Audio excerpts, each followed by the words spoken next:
What is up, Gangrene Nation? My Gotham Knights. This is, Tommy Jets, as always, with Inner City Jets. We got a special guest tonight. It's going to be Stefan Stelling, one of my colleagues at JetsXFactor. Stefan's a great writer, analytic guy as well. Make sure you guys are following him on Twitter, _JETS. Let's bring Stefan in and let's start talking some Jets, baby. Stefan, how are you doing today, Hello, brother? I'm doing good. Thank you for having me on your show. I'm excited to be here. Oh, yeah, Excited to absolutely. talk some Jets. Absolutely. I love this, man. So let's start with like the biggest thing on the table. I don't really want to beat too much of a dead horse. But hey, what's your thoughts on the Haason Reddick debacle right now? The guy hasn't shown up still to any type of camp, any practice. The Jets ended up trading a 3rd-round pick for him. What are your thoughts on it, man? Yeah, no, I definitely was not expecting the situation to drag out as far as it has. At the end of the day, I think I don't see him holding out for the season. There's been a lot. I didn't expect him to hold out this long, to be fair, but at the end of the day, he needs to be on the field if he wants to get that contract that he's holding out for. So even if he's showing up like the week of, I expect him to be here. The situation is really dragged, but I don't know. I think the Jets are doing the right things. They're not bending the knee to Reddick, who hasn't been here once, and they're definitely, I feel, in a comfortable position to do so. If it starts dragging into the season, and then things will change. But for right now, there's no real reason for the Jets to need to pay him what he wants. I wouldn't mind doing something, but yeah, no, I think the Jets are taking the right steps here. Yeah, because I mean, what are they going to pay him for? He hasn't done anything yet, and the Jets still have to pay a whole lot of guys at the end of this year. So it's going to be interesting to see how that contract works out. A lot of people have criticized Douglas for moving on from Bryce Huff and trading John Franklin Myers. Do you think that Douglas should have went that route, considering how things have played out since then? Or are you happy with the route that the Jets have taken so far? I'd say, for me personally, and I think for a lot of Jets fans, we watched Bryce Huff show up as an undrafted free agent back in 2020, be a rotational player. He actually got a starting role in his second season, 2021, but a back injury kind of limited him for most of the season, so his numbers weren't great. But then he broke out in his 3rd and 4th year, and we saw everything that he could be. So I wish we kept him instead of doing the Reddick trade. I understand after trading after drafting Jermaine Johnson and Will McDonald, it made the situation more difficult. Also, we never really heard any numbers on it. I could definitely imagine Reddick wanted to go somewhere else to get an opportunity to play more snaps than he's had the opportunity to here. So for me, I would have rather re-sign Ruff at the start of this season, last year, or the year before even. But it's where we're at now. So I wish we re-signed Huff, but we're past that point, so no point worrying about it. But what really bothers me is that John Franklin Myers trade, because that just didn't make sense to me for a lot of reasons. Because you just lost Bryce Huff, so your defensive end situation's not good. You have Jermaine Johnson, who Pro Bowler last season, but it's not like he's the premier pass rusher in the NFL, as much as I do love him and believe he can continue to improve.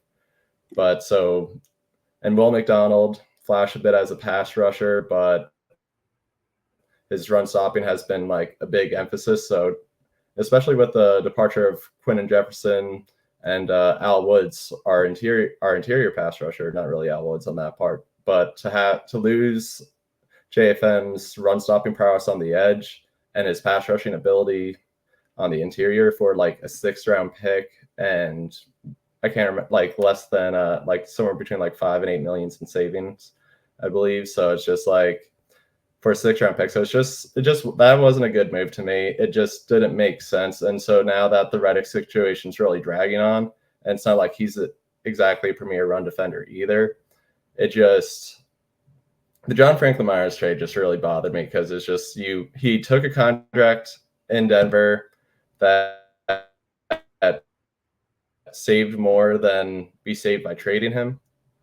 We opened up a hole on our defensive end for a run stopper. We opened up a hole on our interior for a pass rusher, and we did it for a 6th-round pick and some money that we didn't use, and we could have saved more anyway. So that to me was that was a horrible move. Dude, But I completely agree.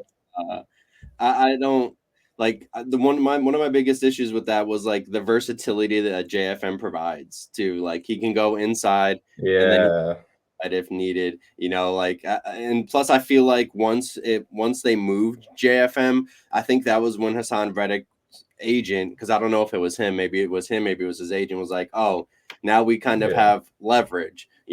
I don't know how much leverage he truly has, considering that he still has to play. He's looking for a new contract, but I'm not a fan of that JFM move either. I really love JFM, and to hear that the Jets didn't even talk to him about going, taking that restructure the way he did in Denver. That kind of grinded my gears a little bit. It's he responded after the fact. Yeah, and it's coming to be like I don't want to say like a characteristic of Douglas's tenure so far, but we have seen a couple things like that where he's kind of pushed some homegrown guys, like we mentioned Huff already, kind of to the side in their final contract years, and we might be seeing the same thing with Michael Carter second, because apparently they still haven't talked to his agent yet either, and he's due for a contract this at the end of the season. But I didn't want to go too much on the Reddick stuff, because I know that it's being a dead horse. That's the big stuff going around Jets Nation right now. But I also wanted to get your thoughts on we just played a game against Washington, kind of a little bit of old news. But the Jets ended up winning. Martinez led a nice comeback as a quarterback who was just signed recently. Did you have any thoughts or takeaways on those joint practices with Washington leading up to the game or the game itself? Yeah, definitely. If it was a good start for the Jets, is kind of something talked about how, as you said, the Commanders they're a bad team, and in the past the Jets have competed with a lot of bad teams in joint practices, and they haven't really come out on top consistently. So it's good to see them really just kind of dominate the Commanders in all their matchups, and then to follow that into the game with success. Despite not playing their starters while the Commanders did, they still looked overall very solid. So I was very happy with that. I really just Garrett Wilson torching Emmanuel Forbes was a great time. Will McDonald had a few good moves in the practice and in the game. So it's definitely nice to see. And yeah, I definitely loves watching Olu in pass protection. He looked good. First few snaps were against a former Jet and Frankie Luvu, who's really come on in his own as a pass rusher. So that's great to see. Then Braylon Allen and Isaiah Davis running the ball, both of them I thought were very impressive, just using their size, speed, and just making good catches.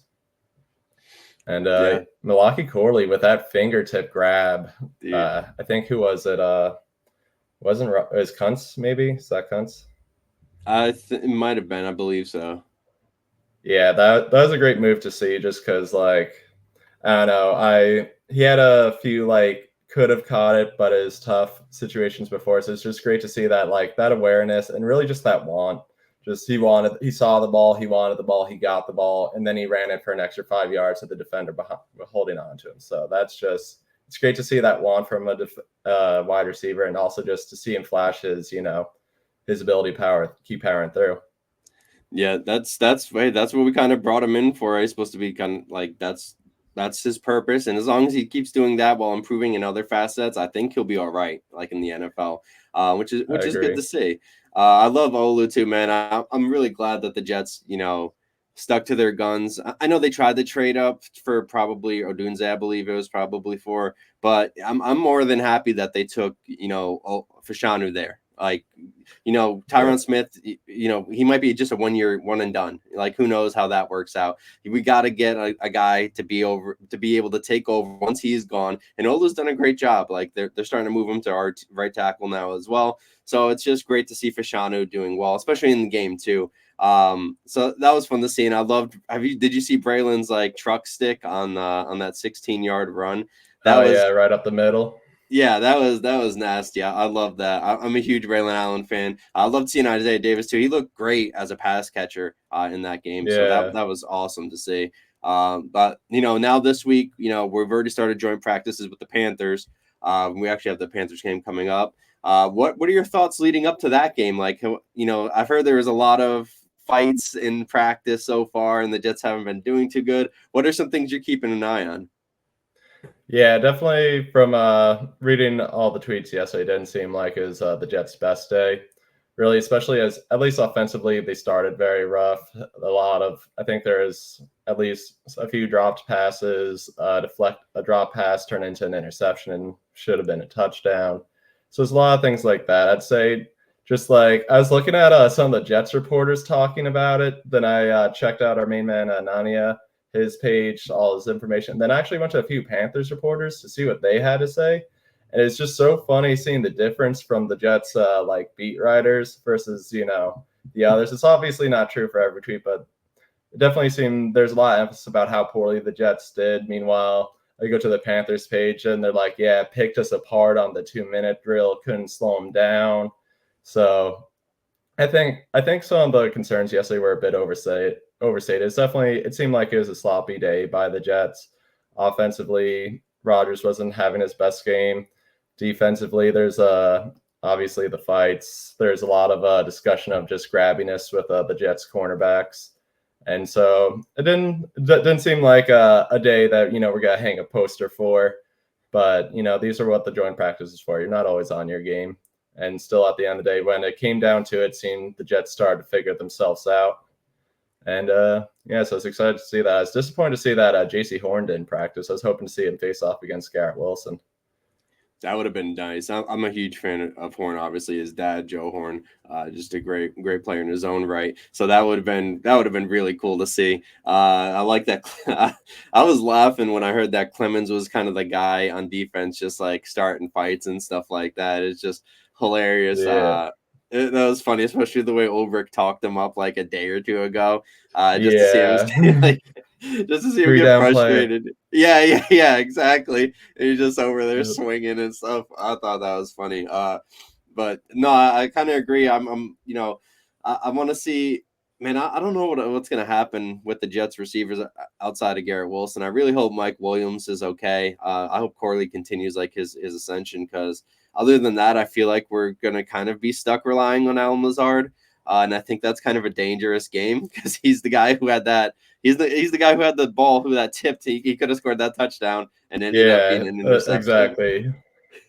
Lazard summer's coming to an end, unfortunately. But I definitely do want to see. It seems like Malachi Corley's coming along from just this spring. There's some comments about his route running ability, where he fit in the offense, but it seems like it kind of started with the Xavier Gipson injury. He's really seemed to be taking advantage of the reps he got during that week. He's had some nice highlight catches, and it seems to be kind of carrying over to the games where the Jets definitely seem to be like really working to get him involved. So I do like to see that. I'll talk a bit more about Mike Williams later, but I'd say I'm higher on him than most Jets fans. I think he's just been a complete afterthought, but that's something I'll go into more so later. But I definitely want to see more from the Jets. This was a bit of a disappointing practice, but at the end of the day, it's a practice. Right. And it's not like the Panthers are devoid of talent. Like, as I said, J.C. Horn, while he's been injured, he is actually one of the better cornerbacks in the NFL. I've consistently had him in at the very least above average, and a few years I've had him in my top 10. But another name which he seemed to be causing problems during practice was Derek Brown, defensive tackle. He's rewarded with a near identical contract to Quinnen this past season. Not the same level of pass rusher, but a premier run stopper in the NFL. It seemed he was definitely creating a lot of pressure on the interior during the team drills, which gave Rodgers some issues. I heard Elijah Vera Tucker was not practicing during those portions, as neither were Tyron Smith and Morgan Moses. So, nothing like losing three of your best offensive linemen to really cause the offensive line to take a step back. But at the same time, you want to see a bit more from, Tippmann and John Simpson, who I feel like is he? Yeah, it's Johnson. Okay. Yeah. He's been kind of just like an afterthought. He hasn't been talked about really. I've not heard him once, which is like maybe a good thing, no penalties, but yeah, at least we haven't seen Tippmann start doing more of those, errant snaps, at least so far in this practice session. He's kind of come down a little bit. But I think kind of hit the nail on the head. Like the Panthers, just because they had a bad season last year, like they have a lot of talent on their team, like regardless of what the record was last year. They kind of revamped both on the offense and the defensive side of the ball. You know, they grabbed the OC from Tampa Bay, who I think is going to do really good with Bryce Young this year. I really am a fan of his work that he put together with Baker. And there was somebody before that, and I'm going to draw a blank now, which is perfect timing. But I really do like what they've put together. I don't think they're going to be too successful, but they're going to be more successful than they were last year. Yeah, I think they'll be a comfortably average team. Right. And that's fine. That's kind of the steps of the rebuild. You know what I mean? Yeah. Speaking of rebuild and stuff, like the Jets kind of quickened their way to a rebuild, so to speak. Not necessarily in terms of, I guess, record, because the Jets didn't do too well last year, but I guess that, we all know that's because Rodgers wasn't playing. This year, it's a lot different. Hopefully, Rodgers is, going to be 100%, we hope. But what players are you most looking forward to seeing this year, like, perform well? Definitely, there's a couple people. Like, obviously, I want to see every Jets player do great. If we could be the entire All-Pro team, that'd be awesome. That'd be sad, yeah. But I'd say for players I'm most excited to see, honestly, I'm excited to see Breece Hall with this offense. Another year removed from his injury. Last year, like, you barely were able to tell, but at the same time, he was still recovering. So it's like, and he was fourth in NFL scrimmage yards, was like generally recognized as like the second best running back that season behind McCaffrey. And so now he's doing it with a massive upgrade at the offensive line in front of him. So he'll have holes he's never seen in his NFL career. He'll have an actual quarterback who could throw a ball and really just like press the offense, so he's not constantly facing stacked boxes like he has the last few years. So I think just seeing Breece Hall just another year healthy with the best offensive line, a quarterback that could actually threaten defenses, and actual other weapons on either side of him, and even just having better running backs behind him too. I think he's going to have a massive year. I'm not sure the Jets will want to rely on him as much as they did last year, especially now that they have Braylon Allen and Isaiah Davis. But I think he's going to have a very, very big year. But, yeah. Yeah, no, I love the Breece Hall call, to be honest, because I've been breaking down like Garrett Wilson film from last year on my channel, just going through the all 22 and stuff. And I'm watching the offense, and I'm just seeing how much Zach Wilson's inability to do basically anything caused so much trouble, like with the running game and in the passing game. Like, let's be honest, it was just, the whole thing was bad. And then, to couple that with a terrible offensive line, it's amazing that Breece Hall was able to do the things he was able to do, all things considering. So I love the Breece Hall pick there. So I'll go kind of, similar question, but not as similar. There's a lot of players that will end up surprising us, good or bad. Yeah. It happens. We always hope for the good. Sometimes there's the bad, but I want to focus on the good here. What player on the Jets do you think will surprise fans, like, in a good way this season? I'd say my pick's Mike Williams, because I feel he's been a massive afterthought this entire offseason. Like, if you ask like people around the NFL, they won't even know that the Jets added Mike Williams. And if you ask them their opinion on Mike Williams, they'd love him. Say he's on the Jets, he sucks. He's washed. He's hurt. That's what played 2 games. It's always like that. Is it an age thing? Because it's hard to say he's not talented. Like, he's a fucking elite guy. Like, pardon my language. He's an elite guy. Like, jump ball specialist. We've seen what he's been able to do with Phillip Rivers and Justin Herbert. Like, I don't know. In this offense, I think that he could be what helps unlock it. Like, and what helps open the field, Garrett Wilson underneath, and allow him to do other stuff as well. I just don't. I don't. Why do you think fans are so against Mike Williams? At least with the Jets? Do you think it's injury related, or do you think it's just he's a Jet now, so he has to suck?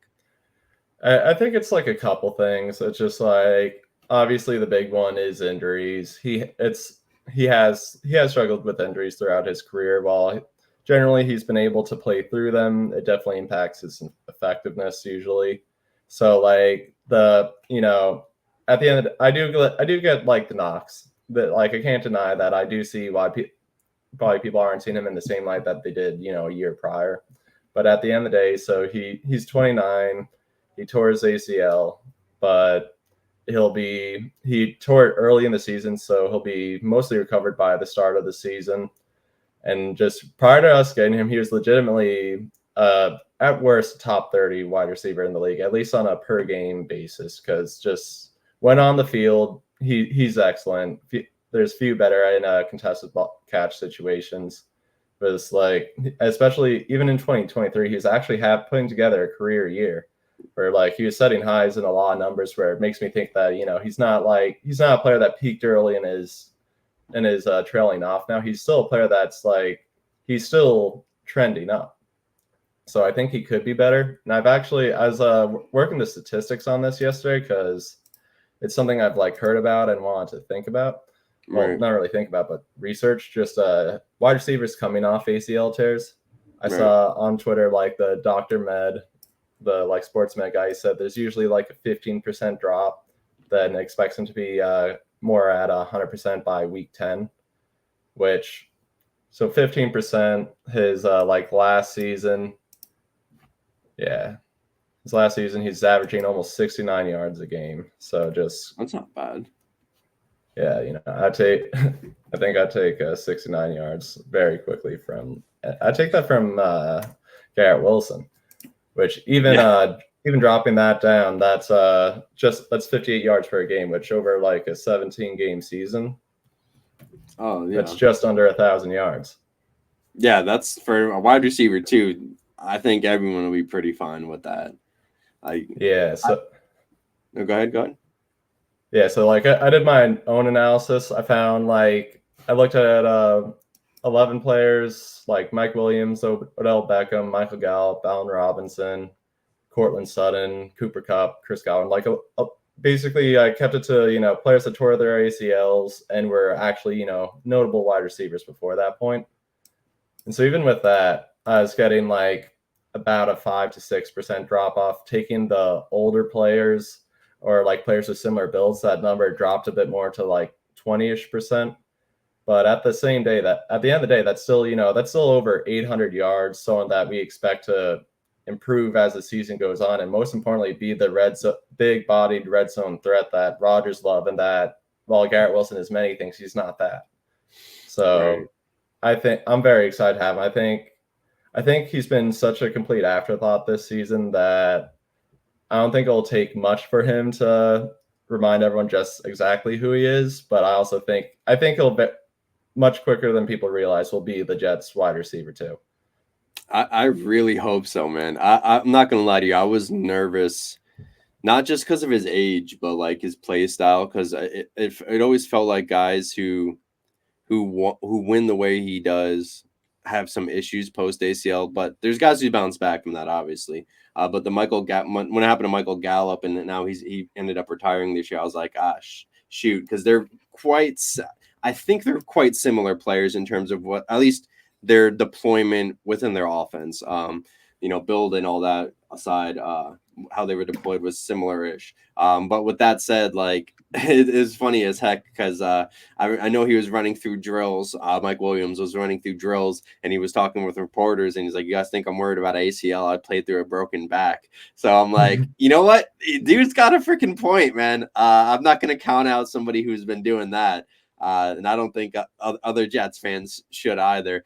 So it's made me come around to the fact that, hey, he doesn't have to be 100% in order to still be like a factor within the offense, especially in the red zone. As you alluded to, he's going to be a big body presence in the red zone. Do you think he ends up surpassing, could have more touchdowns than Garrett Wilson this year? That's a tough one. Honestly, like I could see it for one. Garrett Wilson, as much as we love him, isn't exactly run up the scoreboard. A lot of that's just on the Jets. So I think it'll be close. I'd say in the second half of the season, I think Mike Williams will have more. But I don't know, just with how Aaron Rodgers loves to feed his main guy, just the fact that Garrett Wilson could shake off pretty much anyone at the line, and Rodgers can put it where only he can catch it. And just seeing the catch he had against the Bills last year, Week 1, that is still one of the craziest catches I've seen. So I can't pick against Garrett Wilson. No, I love that. I love Garrett Wilson too. Please, Garrett, do not leave the Jets. Stay with the Jets, even after Rodgers is gone. Please. The Jets fans will pool our money together to pay the rest of the contract you want. We promise. Dude, I will do anything that it takes. That guy is he's like one of the rare superstar wide receivers that's like, he's humble, he's quiet, and there's no off-field distractions with the kid. And he's so fiery on the field. Like you saw him, I won't say arguing with Rodgers, but they were in animated conversation. Like that's what you want to see though, like to be complete, like you want to see a guy like that on the field, and then off the field like everything's good. Like he's not Antonio Browning it off the field where you're starting to go crazy, like you know what I mean. I love that stuff. But hey, Stefan, it was great having you on the show, man. Do you have any comments for Jets fans before we get up out of here? Yeah, I guess, final statement, I'd say the Jets are returning almost every starter from one of the best defenses in the NFL last year. They added a defensive end who we expect to show up at some point and has some of the most sacks for the last few years and was a Defensive Player of the Year candidate not too long ago. They've added 3 new offensive linemen, added one of the better wide receivers in the NFL coming off injury, and drafted another one in the 3rd. And most importantly, they have a Hall of Fame quarterback under center. So I think even though last year was a tough one for many fans and what their hopes and dreams were, I think this is the year that I think we really can do it. It's just, it's a health game, but I think this team's among the most talented in the NFL, and I think we have the depth that we didn't have in the past. That I think this will be a huge year for the Jets. I think it'll probably be one of the best I've been alive to watch. I hope so. That's the name of the game, health. If we're healthy, I think we can do anything. Stefan, I appreciate you having me on. Let everybody know where they can find you at or any work that you have coming up within the next couple of weeks. Yeah, nothing too much right now. I work as a structural engineer in Massachusetts, so right now my focus is on that. I got married 2 months ago now, so congrats, man. Not quite as focused on the Jets as I typically am, but you'll see my name popping up at JetsXFactor or on Twitter if you follow me. Yeah, absolutely. And I know that you just, I don't know if it's dropped yet on the X Factor site, but I'm sure if it hasn't dropped out yet, it's going to drop out soon, is that Carolina Panthers training camp matchups to kind of look at between the joint practices with the Carolina Panthers and the New York Jets. So make sure you guys are checking that out. And, as always, it's Tommy Jets, Thomas CP_NFL. Stefan, I appreciate you coming on the show, man. Like it means a lot. I love hyping up the X Factor guys. Make sure you guys are checking out Stefan's work. He does a great job.